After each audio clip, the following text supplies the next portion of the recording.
Why did the turbine spin when there wasn't any steam moving through the blades? I actually work with steam turbines and am involved in overhauling a. Where's the steam coming 100 from? Milliwatt There's unit tons right of now. Water down below. The blades are all different at different layers energy or nuclear reactor. You'd have to keep a boatload of spare blades around for. I feel like the generator scene was a bit frustrating. Fucking ass. It just seemed like they could have done so many things differently. I mean, there's literally nothing realistic about this. Where are they getting so apparently some civilization turbine oil to keep this thing running? Talent to build. How are they keeping silica and sodium from plaguing out on the turbine? But apparently had no concept. You don't fix a turbine by whacking it with a large spanner every so often. Why couldn't they just switch highly trained engineers weeks to tear one, and after a while when it cools down, they switch it back on again to do the repairs and repeat this process until the whole stuff is fixed? This was completely fictional, not how it would work in real life. Yeah, it's like management fired all developers, threw out all the documentation, real brought in because designs would allow never seen the code to maintain any such. And then one day the new team also, I don't know how the fuck the blade got damaged in the first place. I know the real answer is spraying water on the show, but what a dumb design for the turbine system.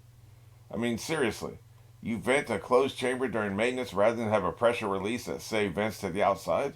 So basically, you intentionally create a steam bomb. Nerd!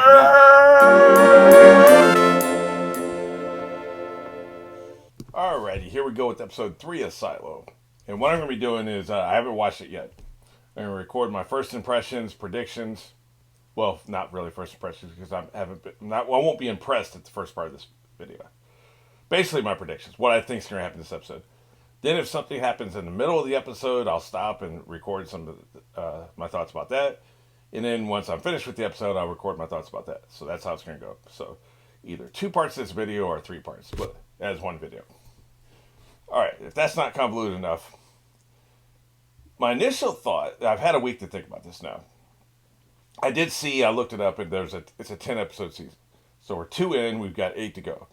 They're going to pace themselves.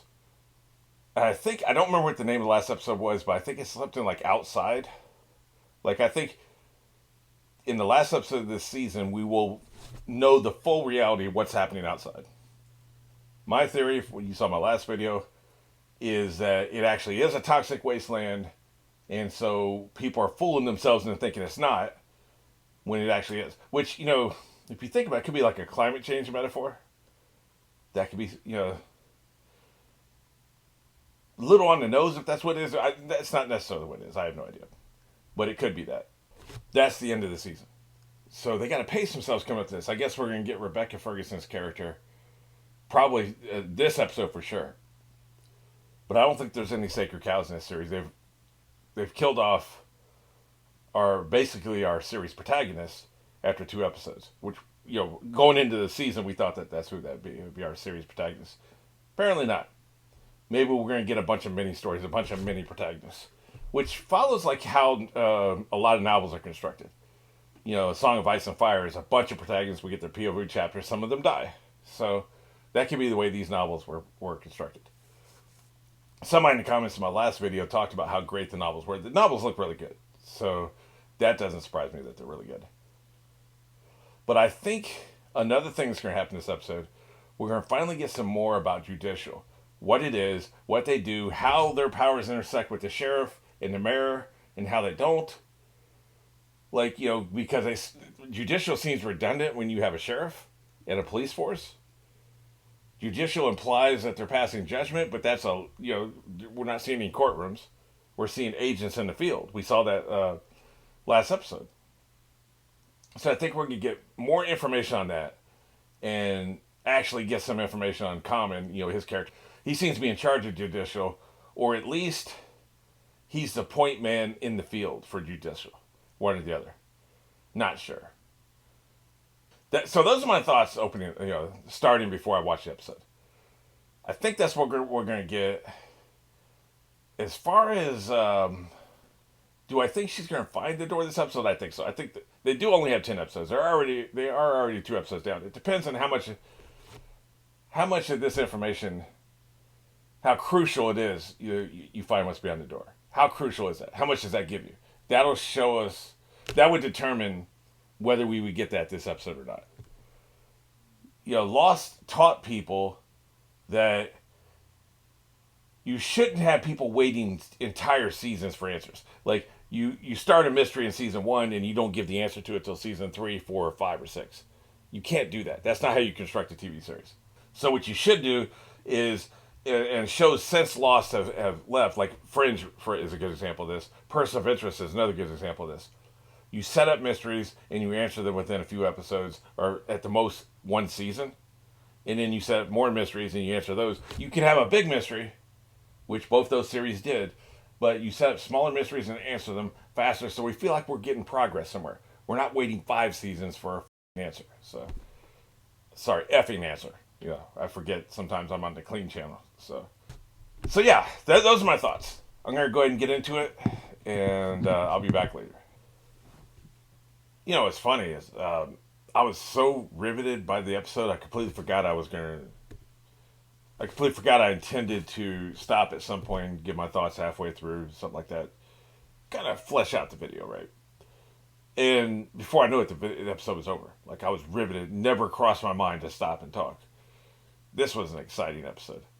And the funny thing is, I started this episode with the thought that they kind of bitched out. You know, like, it was kind of lame that they just have her climb back up. She's there at the water. She's about to find a door, presumably. And then she just goes back up. And, you know, which means they're putting it off to the end of the season, most likely. Towards the end of the season, she's going to come back down, realize she has to go through the door, and then she'll find the damn door, and then they get the truth, right? Kind of lame when the answer's right there and you should just do it. But I will say, they set it very nicely. She's afraid of the water. She's never seen that much water before. That makes total sense. And then they paid that off where she braved the water to save everybody. Like, she was literally submerged in water, nearly drowned. Clearly can't swim. Nearly drowned to save everyone. So she conquered the fear she had at the beginning of the episode. I like that a lot. So, can't really call it lame if they have such a great setup and payoff in the same episode. So it's a very well done stalling tactic. It's not like a Lost stalling tactic where it's somebody asks a question, we're not going to talk about that right now. We have more important questions. You know, and then they just put us off for 5 seasons. Or, what was it, the first sequel Star Wars movie, where it's like, how did you get this Luke Skywalker's lightsaber? That, my friend, is a story for another time. And then they never tell us the story in the 3 movies. Lame. This at least was not lame. Like, the execution was not lame. The concept is lame. The execution was not lame. So, I'll allow it. Not that I'm the arbiter of anything, but I'll allow it. Beyond that, we got to find out more about, what's his name? I can't remember if his name is Dobbs or Simmons, but, Common's character. They humanized him. Like, every single character in this series is humanized. 3-dimensional. Everybody. He may end up being a royal asshole. But, you know what? He loves his kid. So, that gives him depth. That gives him layers, right? Like, I really like that a lot. Everybody's fleshed out. The kind of old people romance, nobody's trying to see old people romancing. But they did that so that we would feel sad at the end. And I liked her character a lot, so I am sad that she's dead. Question is, was she poisoned? How would she have been poisoned? They didn't really show us anything. She's drinking water from, the deputy. He didn't poison her. We know that. So how was she poisoned? I don't know. I mean, maybe not. But why would you be bleeding from the mouth like that? Like, I just assumed like she had overexerted herself. She was going to have a heart attack. That's how she was going to die. They kind of set it up. You kind of knew that was going to happen. But the bleeding from the mouth thing is weird. So I don't know what that's all about. But I'll assume poison until proven otherwise. I have to admit, and I guess her name is Juliet. I think that finally sunk in my thick skull. Her name is, Rebecca Ferguson's character's name is Juliet. I have to admit, I did not see her becoming sheriff. I thought that was just a gimmick to get the mayor to meet her and talk to her, and they affect each other in some way. That's what I thought was going to happen. But then she actually offered a job, and then Juliet actually took the job, which both things shocked me. So that's where the story's going, so, I mean, that's fine. But I did not see that coming. That's very, very interesting. But the best part of the episode was fixing the generator. Man, I was on the edge of my seat the entire thing.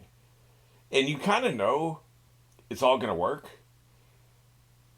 This isn't the 100 where things don't work and then everybody's screwed. And in the next episode, things don't work and everybody's screwed again. Like, this isn't the 100. This, even though there's a lot of similarities between this and the 100, especially season, what was it, 5? 4? Season 5. Yeah, where they were in a silo of their own, right? But you knew that they were going to fix the generator because the story's over in episode 3 out of 10 if they don't fix the generator. You know that. And despite knowing that, I was on the edge of my seat the entire damn scene. And by the way, what is his name? Cooper? Incompetent! Man, what a fuck up. That dude, man, like, he was fucking up left and right. Honestly, I expected him to be caught inside. They would have had to go ahead and turn on the generator. He had been caught inside and he'd become mincemeat. I was kind of expecting that. When you're that incompetent, you deserve to be mincemeat. I'm not trying to be mean, I'm just saying that's what it is, right? Just incompetent. But hey, he pulled it out, so he's her replacement. And here's the thing, they were never going to kill him off because they need an effective replacement who's kind of can fill her job, or she can't go up and be sheriff. So he had to live, obviously. In hindsight, it's obvious. Wasn't obvious in the moment. I really thought he was going to be chomped up. And then I thought she was, having beaten her fear of the water, I thought she was going to go back down and go and get in the water now at the end of this episode. No, man, she's on her way up. I also like what he did with his badge, truth. Nobody would look at that and think anything, but that was the message to her. Which, of course, is why she changed her mind. So yeah, a great episode, exciting, expands the mythology. Oh, and one other thing, when I was on the subreddit after I watched the first 2 episodes before this one came out, somebody asked the question, why don't they have elevators? And somebody said, I can't tell you the answer, it's a spoiler. That's fascinating. Why they don't have elevators be a spoiler? Is it that they want to separate everybody into a class system? You have the uptoppers, you have the mids, and then you have the bottom dwellers, or whatever the third group is called. If you had an elevator, it can go from top to bottom in 10 minutes. The separation of classes isn't as strong. Here, the way this is, the classes are very separate. You may have people at the bottom who never see uptoppers, unless an uptopper happens to come all the way down. Apparently, it's a long effing walk. I think it's something like 140 floors, and each floor is probably 20 to 30 feet. Because this isn't just like a hotel, which is 10 feet and then 2 feet, right? There's probably 30 feet between floors. Do that 140 times. That's a long way. So that can keep your class system in place. Elevators, because like they apparently got plenty of generator power and they have no problem with fixing mechanical stuff. So elevators, not like they're going to go bad. You can just fix them. Elevators weakens this class system. So that's what I'm assuming. Like, that would be a spoiler, right?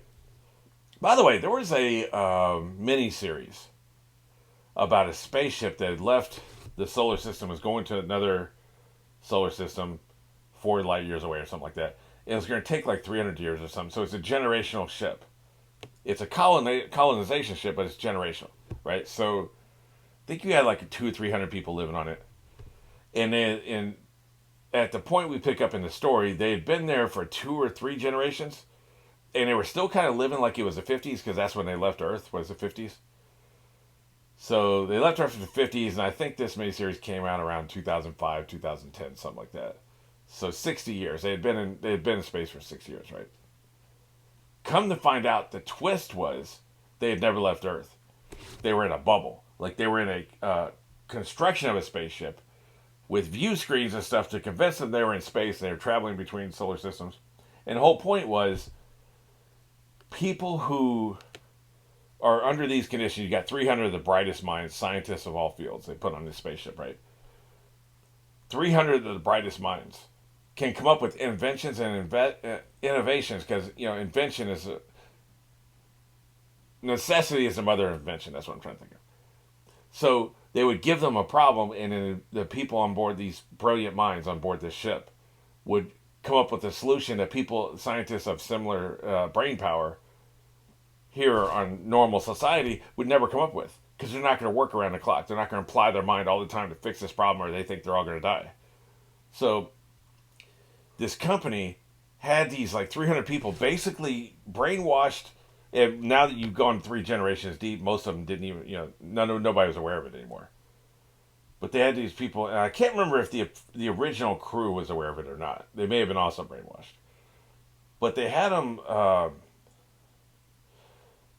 they basically gaslighted them into spending their entire lives in this small ship the size of a submarine, making inventions that this company was then profiting on. Like they said, Velcro had been invented by these people, and all these other like inventions and computers and stuff like that had been invented by since the 50s. They've been having people inside the spaceship creating these inventions, and they were profiting, making massive profits off these inventions. Because here's the thing: you don't even have to pay the scientists. They don't know. They don't need money. They're not aware that they're on Earth where money is necessary. So the company's taking all the profits. And I don't remember. It was a mini series. It's like 6-8 hours, something like that. I don't remember the name of it. I remember very little about it. So it had to have been like 15 years ago since I watched it. But it kind of reminds me of this. I wonder if there's something like that going on here, much larger scale. Probably. Well, it's not about inventions. Clearly, it's about something else. And the thing about these teenage dystopian stories, like I think Divergent is something like it was a test. They were doing something, I don't remember what it was. And then Maze Runner was, they were trying to create a cure for a virus, and the only way to do this is put these people in a maze. Like I don't know how the f that's why that's necessary. But it's something about the fear in your brain, like a true fear response would create this enzyme that they could use to cure this virus. I don't know, but the point being, a lot of these teenage dystopian stories is about gaslighting the people and the protagonists of the story. What's going on is not really what's going on. Katniss Everdeen is not. It's not really about her in the Hunger Games. It's about overthrowing a brutal government. And she wasn't aware that she was being used as a figurehead in that way for a while, right? So, like, all these dystopian stories are about is whatever you see at the surface is not what the story is actually about. There's stuff happening. Clearly, that's happening here too. I just don't know where they're going with this yet. We've only got 3 out of 10, so we don't have enough information yet. But I gotta say, man, I'm obsessed with this series. That's why I'm doing these videos. I haven't gotten many views so far, but I'm going to keep doing these videos because I'm obsessed with this series and I'm trying to evangelize. Hopefully somebody runs across this and watches the show because the show is amazing.